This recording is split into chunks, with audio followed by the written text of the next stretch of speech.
There's a new affliction affecting about 25% of Americans, and this condition is triggered by the use of the internet. Dr. Kimberly Chen is here to warn us about this growing epidemic. Dr. Chen is the Senior Medical Director at Medical Mutual of Ohio. So welcome back to the show.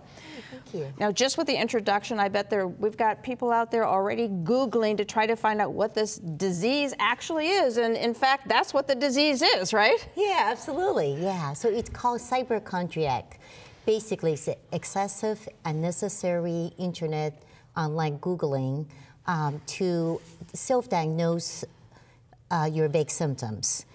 So we all have done that, you know. However, it can cause a lot of increased anxiety and also increase the healthcare dollars as well as your own out-of-pocket expenses. Right. So cyberchondria. Can you give us an example of how it works, how that happens? Yeah, absolutely. So, for example, you talk to your friend who just recently diagnosed with MS, then you started thinking, do I have that? What are the symptoms? So then you start to get on the Google and Googling the topic, and then you started focusing on these general, very vague symptoms such as fatigue, tiredness, and next thing you know, you convince yourself you have MS, multiple sclerosis, and next thing you know, you go to a specialist who, of course, runs a test, and most likely the test shows that you are fine. But then next thing you know, during this whole process, you had increased stress, the energy you spend on running around getting the test done, and you may even have complication from the procedures. And meanwhile, you have additional cost for your out-of-pocket expense from the whole process. Yeah, so it's not a big win for people. So what should we be doing? Well, the key thing is when you have symptoms that you're concerned, you should really talk to your primary care physician. They are the person who knows your health the best. That one thing is very important is that you trust your primary care physician. And if you don't trust them, then you need to find one that you do trust.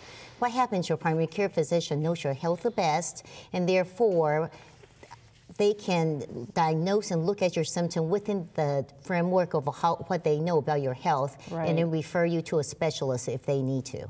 So what if we just can't help this with cyberchondria? We want to really kind of investigate things before we even can get in to see our primary care physician. Then what?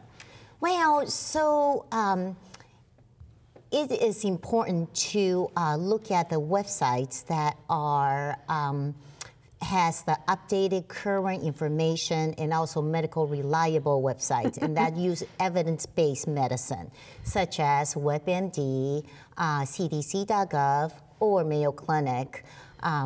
Now, whenever you get on a website where they're asking you personal information, credit card information, you know, you probably want to stay away from those. And you can also talk to your doctor. They should be able to direct you to the appropriate website as well. Okay.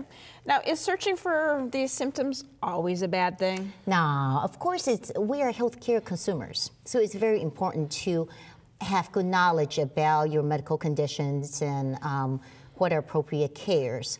However, I mean, you want to use the trust site and also make sure you consult your physician to keep your cyberchondriac in check. All right, good tips. Do you have cyberchondria? Treatment is available. Follow Dr. Chen's suggestions to search only quality websites and to look to your trusted primary care physician for your answers. My thanks to Dr. Chen for joining us today. Learn more about Medical Mutual of Ohio by calling 1-844-606-5387 or visit www.medmutual.com/go.